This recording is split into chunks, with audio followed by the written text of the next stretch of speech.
Assalamualaikum warahmatullahi wabarakatuh. Perkenalkan, saya Muhammad Ivan Ardianto dari program studi S1 Pendidikan Matematika Universitas Tidar. Melalui video ini, saya akan menjelaskan bagaimana penerapan geometri transformasi dalam seni ukir kayu Jepara.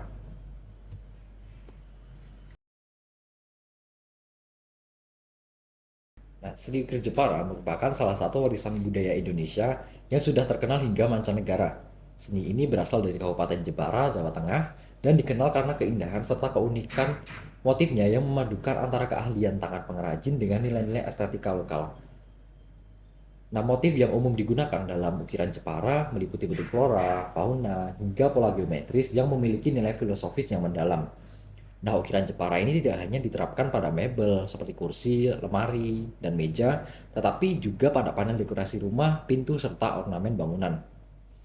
Nah, dalam proses pembuatannya, seni ukir Jepara tidak lepas dari penerapan konsep geometri transformasi, baik secara sadar maupun secara intuitif oleh para pengrajinnya. Nah, geometri transformasi sendiri merupakan cabang matematika yang mempelajari perubahan bentuk melalui operasi seperti translasi, rotasi, refleksi, dan dilatasi. Nah, kita akan mencoba membahas tentang setiap konsep geometri transformasinya.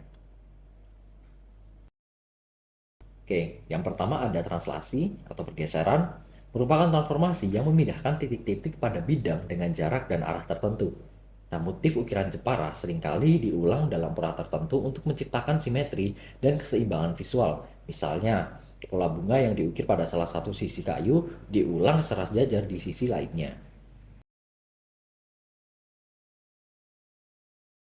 Konsep yang kedua yakni refleksi atau pencerminan. Itu merupakan suatu transformasi yang memindahkan tiap titik pada bidang dengan menggunakan sifat bayangan oleh suatu cermin. Nah, dalam seni ukir Jepara, penggunaan refleksi ini terlihat pada motif-motif yang dibuat simetris, seperti pola cermin di kanan dan kiri sebuah ukiran. Hal ini menciptakan kesan estetika yang seimbang.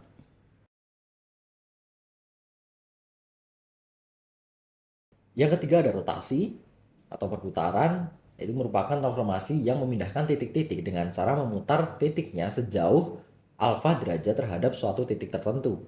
Nah, rotasi digunakan untuk menciptakan pola melingkar atau berbentuk spiral, seperti motif bunga teratai atau sulur daun yang melingkar. Nah, pola ini akan memberikan kesan yang dinamis dan harmonis pada hasil ukurannya nanti.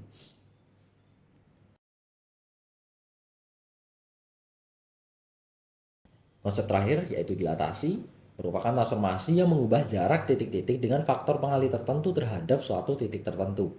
Nah, dalam seni ukir Jepara, beberapa motif memiliki ukuran yang berubah-ubah dalam satu ukiran, seperti bunga atau sulur yang membesar di tengah dan mengecil di tepi.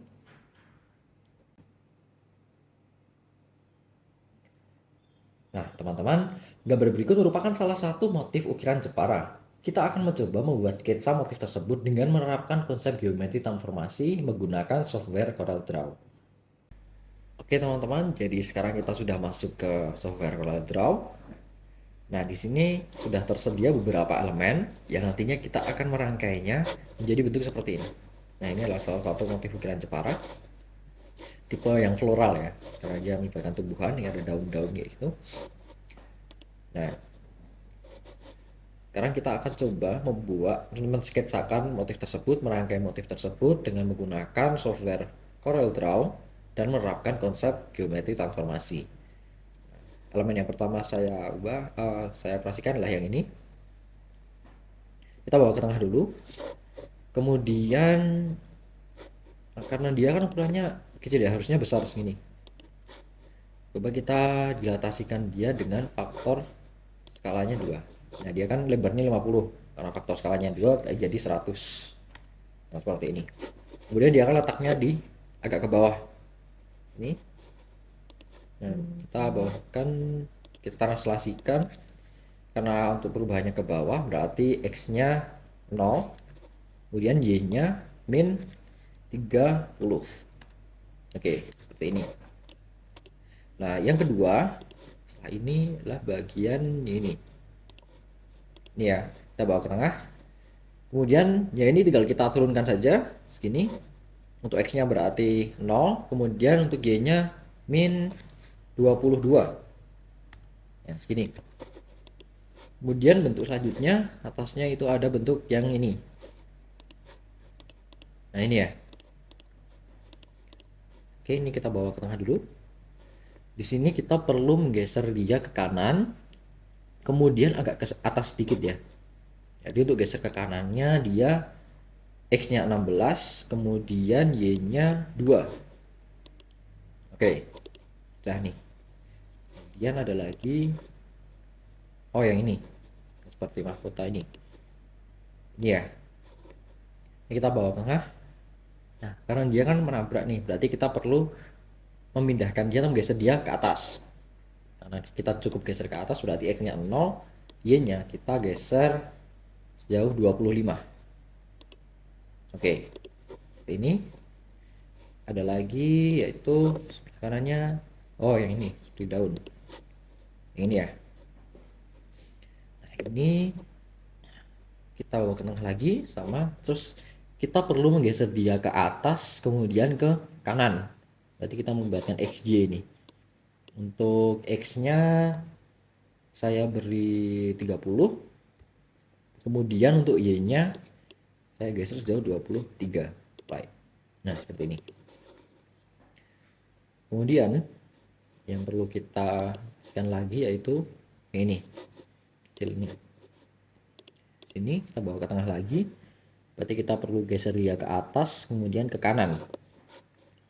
Kita geser ke atas sejauh lumayan tinggi ya, ini berarti 42 kira-kira. Kemudian untuk X nya kita geser sejauh 19.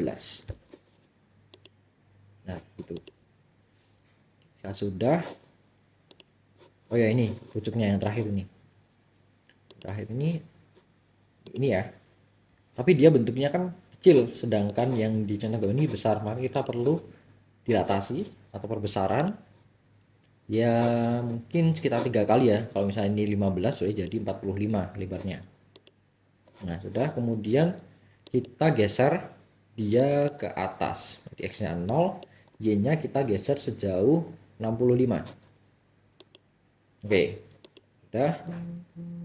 Kemudian kita akan pastikan yang ini, dia letaknya ada di sebelah bawah ini, agak ke atas.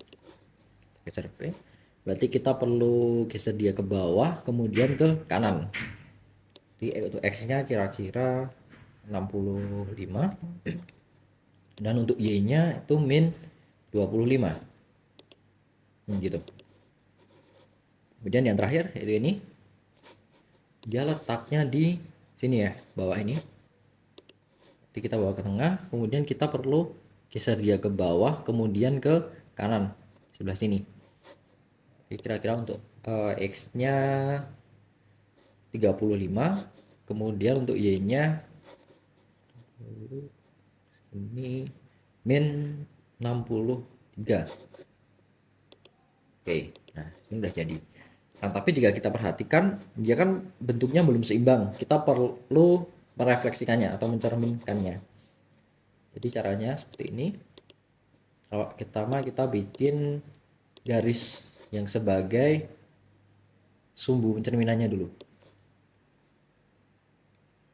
Garis ini kita tarik ke atas lagi. Kemudian setelah kita membuat garis, kita membuat kotak sebagai tempat untuk menyatukan elemen-elemen yang mau kita cerminkan. Udah, kita bring back. Yang mau kita cerminkan kan ini, kemudian ini, dan ini. Nah, kita jadikan satu di kotak ini, kemudian kita grup. Ya udah, kita copy. Nah, karena kita mau merefleksikan terhadap garis ini, kita tinggal drag aja seperti ini. Oh, maaf, ya tadi belum kita paste ya. Jadi kita paste dulu, baru kita drag. Nah, kita hapus sumbu-sumbunya. Ini ungroup dulu, ungroup, kemudian kita hapus. Nah seperti ini, kita group, taruh tengah. Oke, sudah jadi. Jadi dari simulasi barusan kita bisa melihat bahwa dalam membuat atau mensketsakan motif ukiran Jepara ini, kita dapat menerapkan konsep geometri transformasi. Sekian dari saya, semoga apa yang saya sampaikan bermanfaat. Terima kasih. Assalamualaikum warahmatullahi wabarakatuh.